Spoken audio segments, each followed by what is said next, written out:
Nag-umpisa ang istorya sa University Hospital kung saan gustong-gusto at desperadong mabuhay ng bida. Ito ay dahil sa diagnostic report na natanggap niya ng araw ring yun. Si Kim Yi-sak, ang ating bida, ay na-diagnose na may kakaibang sakit na hindi pa natutuklasan ng kahit na sino. Ipinaliwanag ng doktor sa kanya ang kanyang kalagayan at kung paanong posible ring ibay sa kanya ang magiging pangalan ng natuklasan nilang sakit. Bagsak ang balikat at nakayukong nakinig si Yi-sak habang nakaupo sa harap ng doktor. Ipinahiwatig ng doktor ang kanyang pakikiramay na siyang ikinakaba ni Yi-sak, napahigpit ang kanyang kapit sa hawak niyang diagnostic report at di niya naalintana kahit ito'y magusat. Walang patumpik-tumpik ay inanunsyo ng doktor kay Yi-sak na mayroon na lang siyang kalahating taon bago mamatay.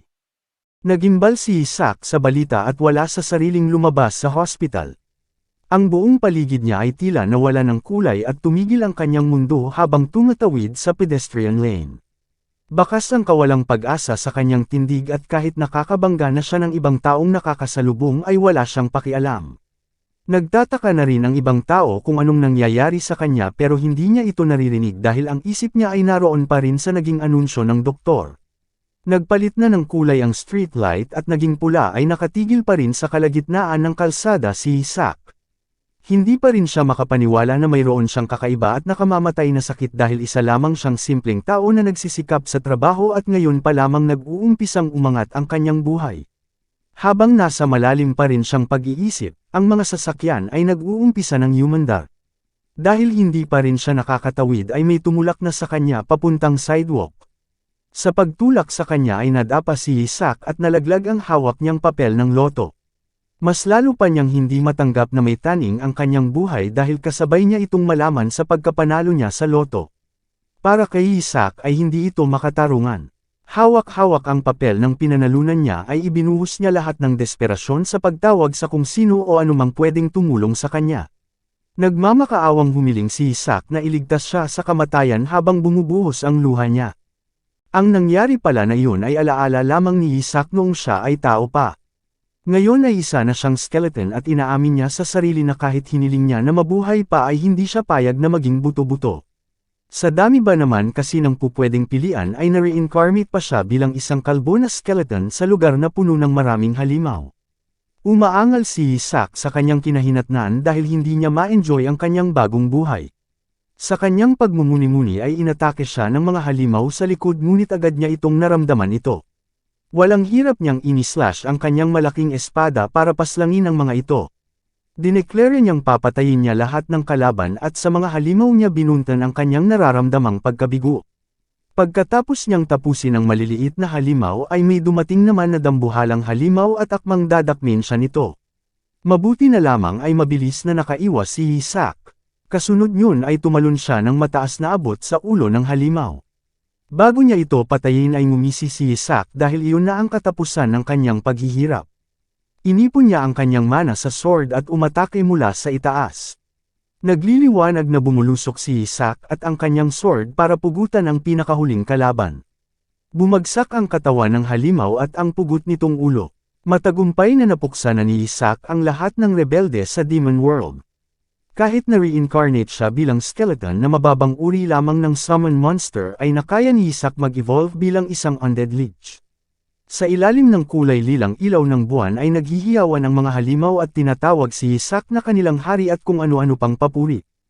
Ito ay dahil niligtas ni Yi-sak ang Demon World mula sa malapit na sana nitong pagkawasak. Ikinatuwa naman ito ni Yi-sak at kahit buto na siya ay bahagya pang namula ang pisngi. Natutuwa siya na kahit wala siyang buhok ay isa siyang Great Demon King. Pero hindi rin iyon nagtagal, tinawag siyang muli ng mga halimaw ngunit King Isaac ang tawag nila sa kanya. Ang kaninang tuwa ay napalitan ng inis at sinubukan niyang itama ang kanilang bigkas. Sa huli ay sumuko si Isaac na ayusin at hinayaan na lang niya. Tumalikod na siya at akmang aalis ngunit may pumihil sa kanya at tinanong kung saan siya papunta. Ang isinagot na lamang ni Isaac ay mininingil siya. Papunta na si Yi-sak para kunin ang kanyang pinakamimithi. Humajekik si Yi-sak habang iniisip na makakakain at makakaramdam na ulit siya ng sakit, kapag nakamit na niyang ang kagustuhang maging tao. Ipinresento ni Yi-sak ang pinugot niyang ulo ng huling rebelde sa harap ng mga gods. Nagulat naman ang mga ito sa kanyang ginawa sa harap nila at kahit na siya'y undead ay matapang na dinala ang ulo mismo sa divine realm kung saan naglalagi ang mga gods. Tumangala si Isaac sa 5 gods na nakaupo sa mataas nilang trono at ipinaalala ang kanilang kasunduan na pupuksa niya ang mga kumikalaban sa gods kapalit ng pangako nila sa kanya na gagawin siyang tao. Napuno ng bulungan ang lugar at hindi sila makapaniwalang nagawa kaagad ni Isaac ang pangako kahit na 500 taon pa ang inaasahan nila. Isa sa kanila ay malakas na bamulong pa tungkol sa plano ng mas nakatataas na gods para gawing sunod Sunyer ng Lich na narinig naman ni Isaac. Dahil hindi na makapaghintay si Isaac ay diretsyo niyang tinanong sa kanila ang dahilan. Ang god na may mahabang blonde na buhok ay nakangiting sinagot si Isaac at sinabing may dapat pa siyang gawin. Nakahalata na si Isaac sa ginagawa ng mga gods at alam nang gigil siya sa inis. Galit na tinanong sila ni Isaac kung mukha siyang utu-utu at nagsimula siyang maglabas ng pulang aura sa kanyang mata. Pagkatapos ay buong katawan na niya ang napapalibutan ng aura habang tinatanong kung niloko ba siya ng mga ito at walang paraan para maging tao siya muli. Hindi siya pinansin ng mga gods at malakas na nagbubulungan pa rin tungkol sa kanilang ginawang panloloko.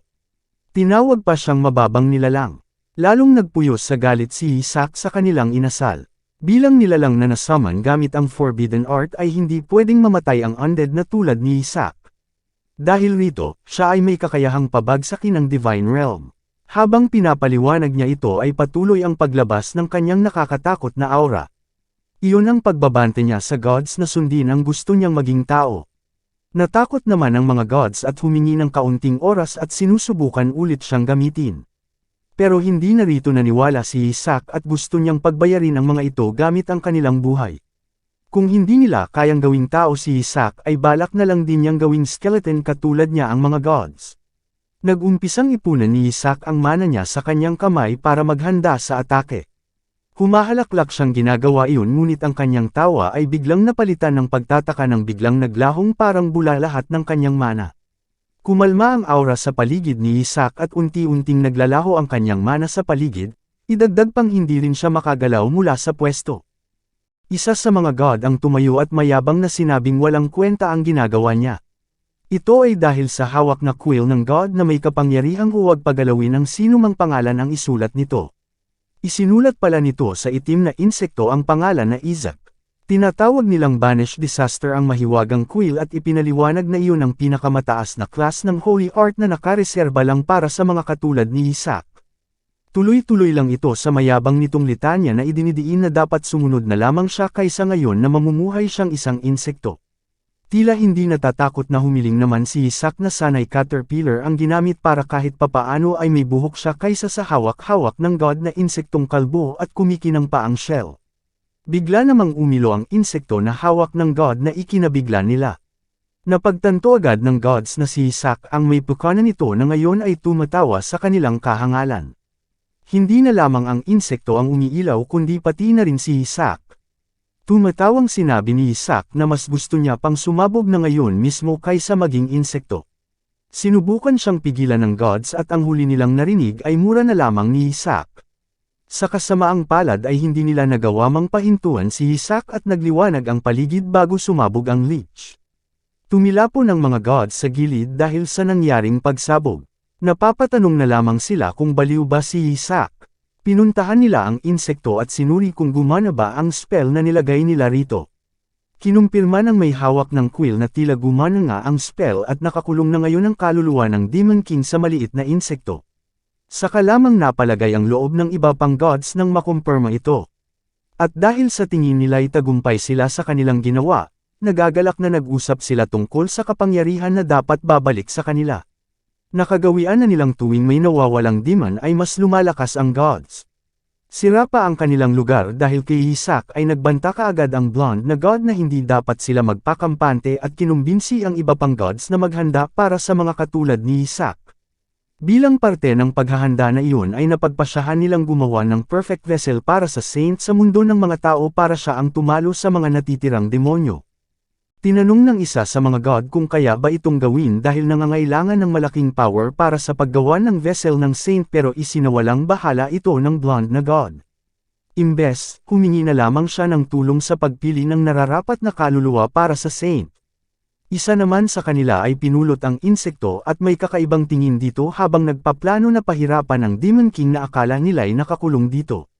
Sa kabilang banda, unti-unting bumabalik ang kamalayan ni Isaac at nag-umpisang kwestiyonin ang sarili kung bakit siya nagpaloko sa mga gods. Habang iniisip niya yun ay may liwanag na tumatama sa kanyang mga mata at inakala niya ring napunta siya sa insekto at wala siyang kamay. Ngunit taliwas ito sa nakikita niya sa kanyang harapan na dalawang maliliit at mainit na kamay. Sa unay hindi siya makapaniwala at ilang ulit na tinanong ang sarili kung siya nga ba ay talagang naging tao na muli.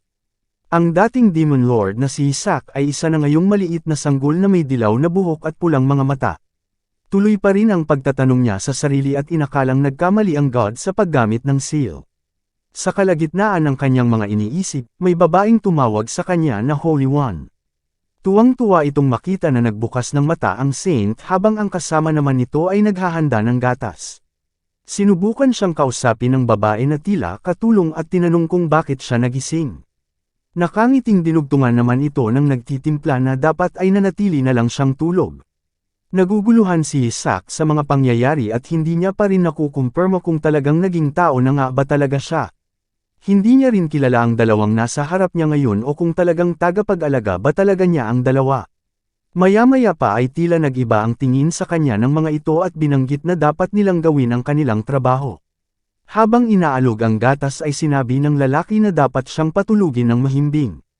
Dahil sa paputol-putol na pagbigkas ng tagapag-alaga ay iba ang naging dating nito kay Isaac at akala niya ay patutulugan siya habang buhay. Nang iniaabot na sa kanya ang gatas ay hindi niya alam ang gagawin. Bakas sa mukha ni Isaac ang takot lalo na ngayong kamamatay niya pa lamang ay ayaw niyang mamatay ulit. At dito na muna nagtatapos ang chapter isang mga idol. Kung gusto pa ninyo ng chapter 2 please comment down below. Maraming salamat po.